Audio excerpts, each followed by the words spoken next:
કૃષ્ણ, જય માતાજીની. આજે આપણે બનાવવાનું છે હૈદરાબાદી વેજ મસાલા. હૈદરાબાદી વેજ મસાલા એટલું સુપર હોય છે, બહુ જ સરસ. અને ખાલી આપણે 4 થી 5 મિનિટના બનાવીને રેડી કરશો. જે જે શાકભાજી લીધા છે એ પૂરા હું તમને જેવી રીતના નાખું એવી રીતના બતાવું છું. તો ખાસ આપણે આ લસણનો વધારે ઉપયોગ કરવાનો છે. લસણ, લીલા મરચાં, થોડા લીલા ધાણા છે અને કૂટીને પેસ્ટ બનાવવાની છે મારે. અને જે બીજું નાખીશ એ તમને બતાવીશ. મિત્રો, એકદમ સિમ્પલ અને ટેસ્ટી સબ્જી છે. આ સબ્જી બધા જોડે સરસ, રોટલી, રોટલા, પરાઠા, રાઈસ બધા જોડે સરસ લાગશે. બનાવવાની રીત ચાલુ જ આપણે કુકરના અંદર બનાવવાનું છે. તો મોટું કુકર લીધું છે. આની આપણે એક પેસ્ટ બનાવી દઈશું. સૂકું લસણ, લીલા મરચાં, બે થોડા ધાણા છે અને કૂટી હું પેસ્ટ બનાવી દેવાની છું. ખાંડણીનો ઉપયોગ કર્યો છે. ખાંડણીનો અંદર ખાંડી દેવાનું છે. રેડી. કુકરના અંદર તેલ નાખીશું. આપણે મોટા 2 ચમચા આટલું તેલ નાખવાનું છે. આ સબ્જીના અંદર તેલ થોડું વધારે આવે છે.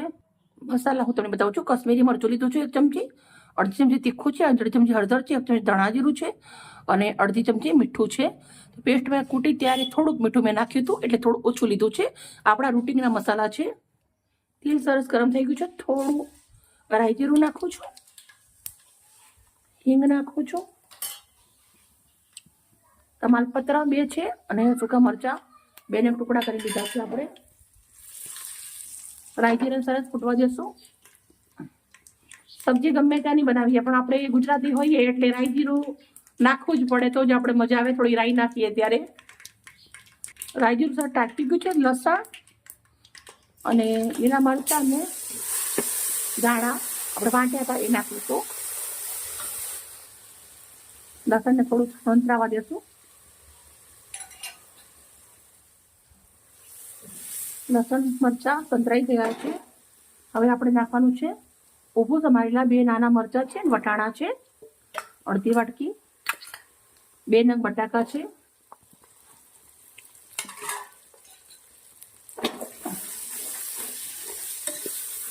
જલ્દી ચડી જાય એના માટે આપણે કુકરનો ઉપયોગ કરીએ છીએ. એકદમ શાંતિથી બનાવવું હોય તો તમે કઢાઈ પણ કરી શકો છો.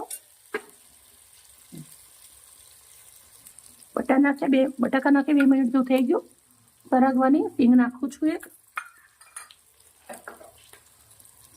7 નંગ ગિલોડી હતી એ તમારી લીધી છે એ નાખું છું.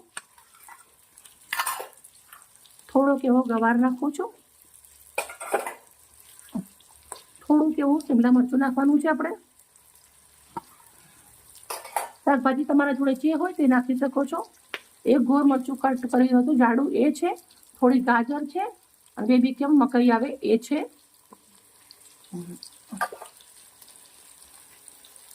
પત્તા ગોબી છે 1 વાટકી એટલી તમારી. હવે આપણે આને શાકભાજી બધા જ મિક્સ કરી દઈશું. થોડી વાર આને સોતે થવા દેશું, 5 મિનિટ જેવું. ઢક્કન ઢાંક્યા વગર 5 મિનિટ સોતે થવા દેશું. 5 મિનિટ જેવું થઈ ગયું છે. આપણે શાક ચેક કરી લેશું.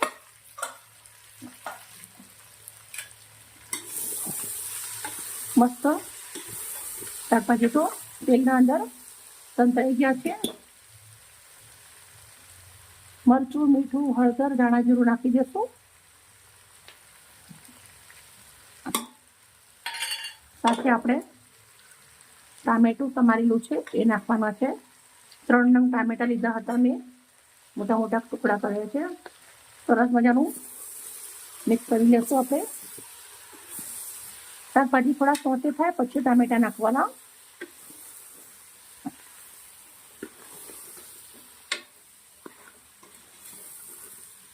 મસાલા નાખ્યા પછી આપણે આને 2 મિનિટ જેવું તેલ મસાલાના અંદર આપણે શેકાવા દેશું.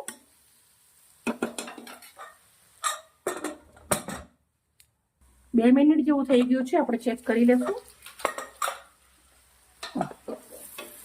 મસ્ત મસાલા શાકભાજીના અંદર લાગી ગઈ છે. સુગંધ પણ બહુ જ સરસ આવે છે.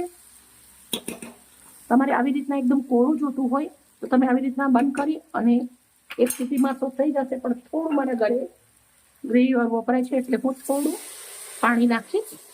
મેં અડધો ગ્લાસ પાણી નાખ્યું છે. પાણી નાખ્યા પછી સરસ મજાનું મિક્સ કરી દેશું. હવે આપણે અંદર લીલા ધાણા થોડા નાખી દઈશું, મિક્સ કરી દઈશું. શાકભાજી સરસ મજાની મિક્સ કરી દઈએ છે. અને હવે હું કુકરને બંધ કરી દઈશ, 2 સીટી મારી લઈશ. 2 સીટીમાં રેડી થઈ જશે. 1 સીટી પડી ગઈ છે, બીજી સીટી પડશે એટલે આપણે ગેસ બંધ કરી દઈશું. 2 સીટી પડી ગઈ છે, ગેસ બંધ કરી દઈએ, થોડું ઠંડુ પડવા દઈએ.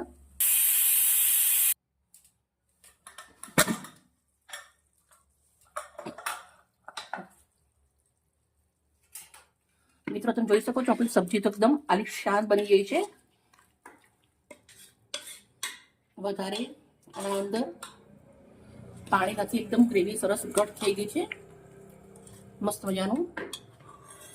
આપણે હવે અમુક મસાલા નાખવાનું બતાવું. અમચૂર પાવડર નાખવાનું છે 1 ચમચી, 1 ચમચી ગરમ મસાલો, 1 ચમચી શેકેલું જીરું, થોડાક એવા લીલા ધાણા. આ ગેસ બંધ કર્યા પછી, કુકર ખોલ્યા પછી નાખવાનું છે. હવે આપણે મિક્સ કરી દઈશું.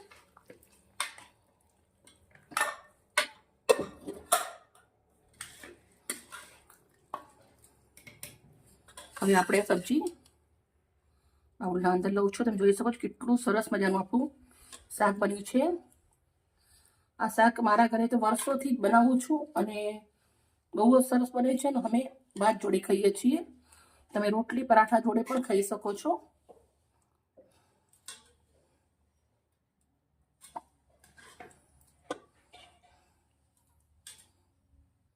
થોડાક લીલા ધાણા સમારેલા. મિત્રો આ સબ્જી અમે ભાત જોડે ખાઈએ છીએ, ભાત જોડે સર્વ કર્યા છે. બહુ જ મસ્ત મજાના બાસમતી ભાત બનાવ્યા છે. અંદર 1 ચમચી એટલું ઘી નાખી દીધું છે, મોટું ચમચી ભરીને. મિત્રો આજની વિડીયો અમારી સારી લાગી હોય તો પ્લીઝ અમને લાઈક કરજો. Okay, bye bye.